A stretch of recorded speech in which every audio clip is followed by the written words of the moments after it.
Welcome to our Effortless Success session on overcoming procrastination.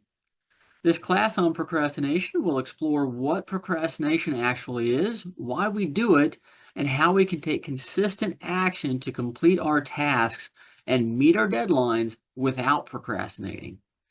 So first, we need to learn to recognize when we're actually procrastinating versus when we're simply reprioritizing in response to some more urgent matter that has come up.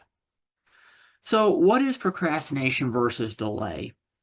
Procrastination is the voluntary delay of a task that we fully intend to complete, and we've set aside time to do this task, despite knowing that our delay will be harmful to us, but we do it anyway. So procrastination is a self-regulation failure and is never advantageous. It undermines our intended goals, outcomes, and tasks that we intend to do and results in a reduced sense of well-being. So therefore, if we know we are procrastinating on something, we simply need to do that task right then. Here's an example. We have set aside time to do our homework. However, right before we get started on our homework, we decide to watch our favorite TV show because we feel like we're going to feel more like doing the homework after we take that break and watch our TV show. And so, again, we're trying to make ourselves feel better in the short term, but we know we need to get that homework done, and it wasn't a good justification. It was not something that was more important than our homework that we delayed for. Now, delays, on the other hand, may or may not be procrastination.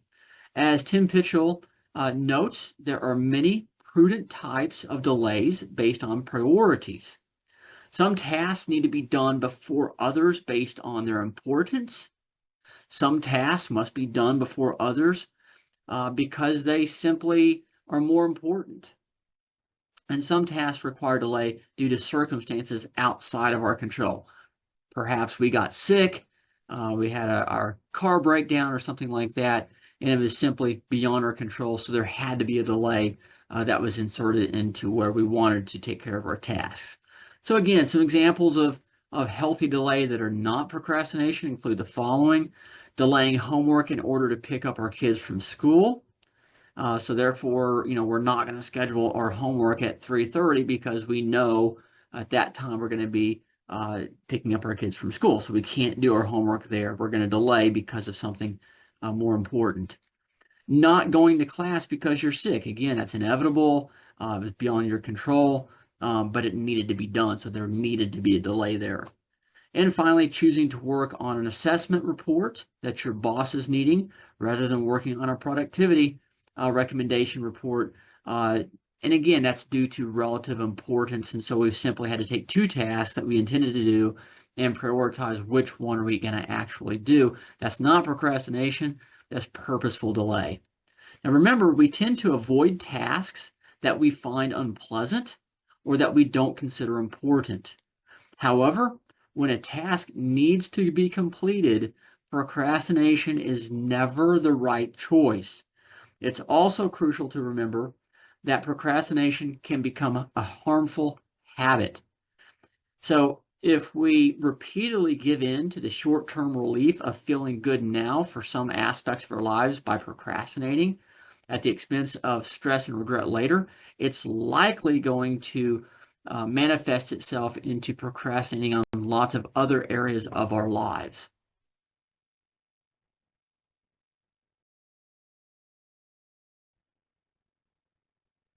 Now that we can more honestly recognize when we're about to procrastinate, let's clarify some of the costs that are associated with procrastination. So it is very important to recognize that procrastination always has a price. As an immediate mood repair vehicle, procrastination trades our long-term success for our short-term mood repair. It simply feels better to be distracted by something that we would prefer to be doing rather than staying focused on what we need to be doing. It's sort of like when you have the opportunity to eat a donut or a big piece of cake instead of staying to your diet or staying true to your diet. That donut is going to taste good, it's going to look good, and it's going to feel good while you're eating it. There's no question about that, but there's going to be long-term effects. So we can't just sit there and eat a bunch of donuts and still stick to our diet. So there's absolutely consequences, and we can't lie to ourselves and say that there's not when we're actually procrastinating. All right, so this delay feels good, but it does cost us in several ways. So some of these ways include the following. First, we will have a reduced sense of well-being as we're going to feel less in control of our lives. We're going to feel more like that ball inside of a pinball machine going from distraction to distraction, and we're going to know that we're not staying focused on the tasks that we need to be getting done, and we're going to be wondering, what am I going to be doing next? What do I need to do next? And you're just going to feel out of control on your task management system. All right, task performance declines. So your performance will decline, and this is going to impact your overall quality of the work that you produce when you procrastinate. The last minute does not improve your work effort. It just simply speeds you up, makes you take shortcuts. Your quality absolutely decreases when procrastination enters the picture. We also will have an ever-increasing workload and reduced sense of well-being as our anxiety increases. So again, we're going to get behind. We're going to go from being proactive to reactive, and that's going to cause us to have some anxiety on our tasks and responsibilities. We're also going to have increased anxiety, and that's going to likely, if not definitely, reduce our immune system, which can have other effects on our health, causing us to be sick more often, and of course that can lead to other delays as well, just kind of compounding this situation. And again, this is very, very important. Procrastination likely becomes a habitual behavior, meaning that we're likely to procrastinate in all areas of our lives, including our diet, our exercise, our finances, and our relationships. And this results in years of neglect, causing a cumulative effect that leads to absolutely devastating outcomes. So again, we've really got to identify procrastination and our propensity to try to repair our mood very quickly by taking these shortcuts of immediate mood repair. It's important to remember that procrastination always has a bigger price than the mood repair it offers. Therefore, we should focus on long-term benefits on acting now rather than the immediate gratification that procrastination promises and tries to offer us. So, if we fully expect to be worse off when we procrastinate, and if procrastination results in decreased levels of well-being, why in the world do we do it? So, to begin with, we need to understand that our future forecasts of how we will actually feel about a task will be wrong. Procrastination thrives on immediate distractions that let us avoid discomfort. So to address this, we can recognize 6 tendencies that tend to influence us to procrastinate. Firstly, we tend to value immediate rewards over future rewards because we tend to favor short-term rewards while underestimating the value of future rewards. Next, we're prone to planning fallacy, where we become overly optimistic about our plans, making future tasks seem more manageable than they actually are. At least they're going to need more time and potentially a little more resources than we expect. It's not going to be overwhelming, but it's more than what we think when we're planning. However, this optimism often doesn't lead to real progress, as we tend to mistake the planning phase for actually taking action. Next, psychologically, we prefer doing tasks tomorrow over today. And as such, tasks are easy to delay by one day at a time. So starting now and actually taking action will help us to break this cycle. Next, we are also prone to protect our ego by self-handicapping. So by delaying tasks or procrastinating, we create this excuse for potential failure, and we protect our ego. For example, we might say that, well, we could have made an A in the class if only we had turned the homework in. And again, we realize that by not turning the homework in, that's what caused the bad grade. It wasn't us, it wasn't our intelligence level, it was our procrastination. So it gives us something to blame in order to protect our ego. Next, we also share irrational beliefs using the common but very incorrect belief that we work better under pressure. It's been proven not to be true. You simply will not produce better work with less time and working quickly. You're just going to produce work quickly. And we're going to be missing some level of quality that we could add if we actually plan and work a little bit better. And finally, we may also face cognitive dissonance when we delay a task despite knowing it's harmful. So we simply justify our actions by minimizing the importance of the task that we're supposed to be doing, or distracting ourselves with other tasks, or blaming other factors rather than actually taking action on a task that has a higher priority that we need to be taking action on. So, with the above considerations as to why we procrastinate, we can combat procrastination by recognizing that we often overestimate our ability and speed when planning tasks, and this gives us a false sense of security. We also procrastinate in the form of self-handicapping, protecting our self-esteem by providing ourselves with excuses for potential failure. And also remember, it's always better to start now, even if later feels more appealing. And then finally, don't let irrational thoughts persist. So remember, delaying does not improve your performance. Instead, focus on taking the next action step.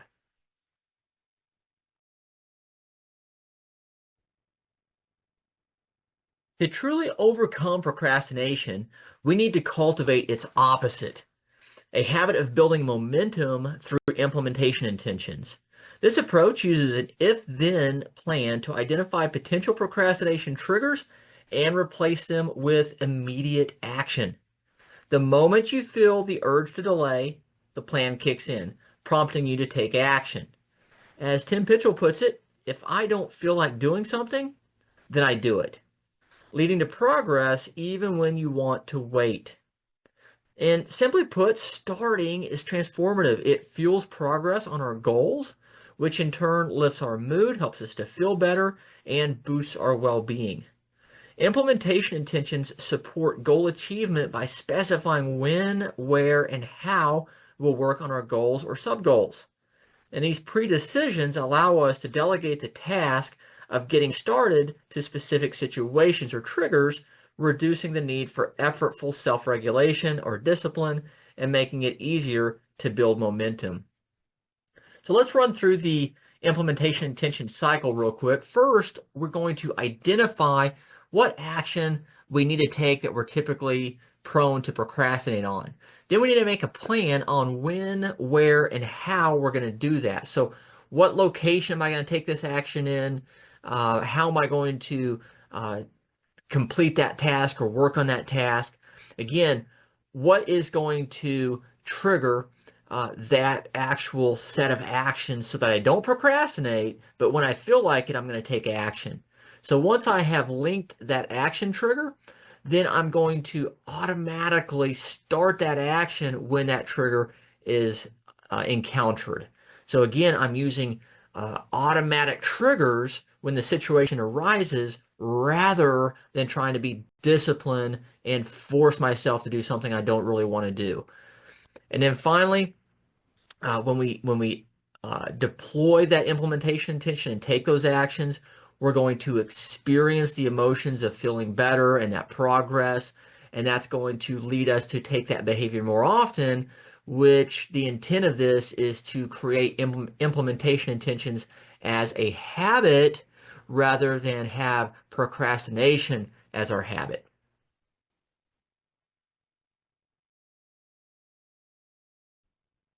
As we wrap up this lesson, let's consider a few takeaways. First, procrastination is always harmful and should never be used as a form of delay.